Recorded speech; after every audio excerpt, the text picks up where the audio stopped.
Bienvenue sur Courredou. Aujourd'hui, nous nous intéressons à la vitesse d'obturation en 3 minutes.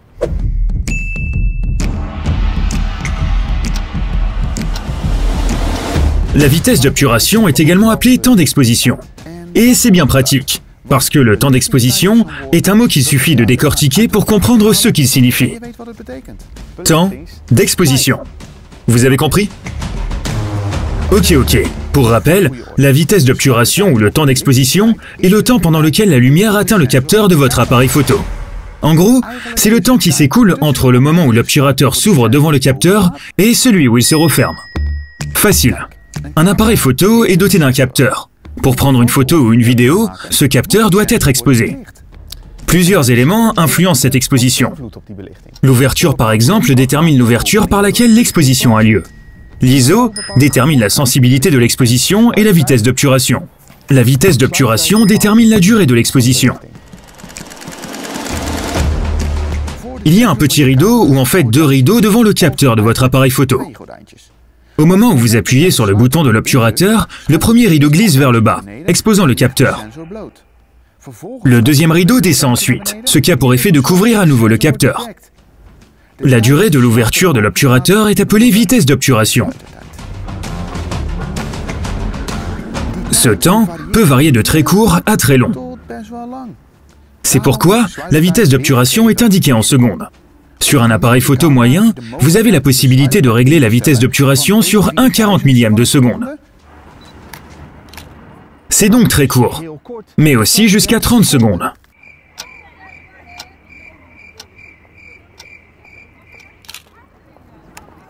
Ce qui est assez long. Ok, tout cela est très intéressant, mais la théorie, ça ne veut pas dire grand-chose. Donc, en d'autres termes, quel est l'intérêt de tout ça? Tout d'abord, votre vitesse d'obturation a beaucoup d'influence sur la quantité de lumière qui atteint votre capteur. Plus la vitesse d'obturation est courte, plus le temps pendant lequel la lumière tombe sur le capteur est court, et plus votre photo est sombre. Et plus la vitesse d'obturation est longue, et plus le temps pendant lequel la lumière tombe sur le capteur est long. Et, eh bien, vous voyez. En fait, vous ne voyez plus rien. Mais vous voyez ce que je veux dire. D'accord? Exemple 2.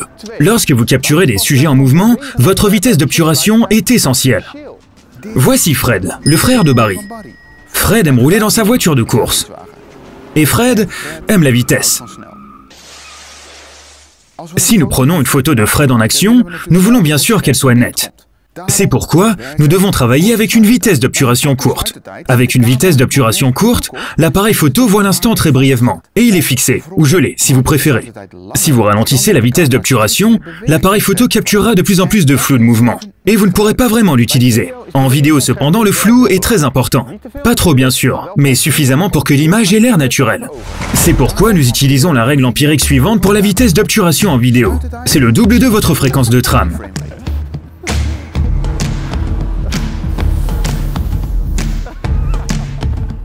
Ainsi, si vous utilisez une vitesse d'obturation de 1/20 à une fréquence d'image de 25 images par seconde, cela donne ceci. Pas très naturel.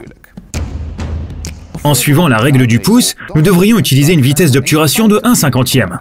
Et c'est beaucoup mieux.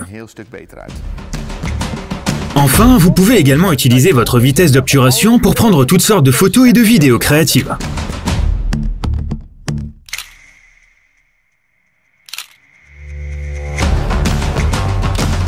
Oh!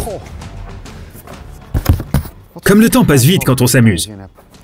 On en a fini pour aujourd'hui, mais nous reviendrons. Merci d'avoir regardé. N'oubliez pas de vous abonner. Laissez peut-être une suggestion pour le prochain épisode, et je m'arrête là pour l'instant. À bientôt!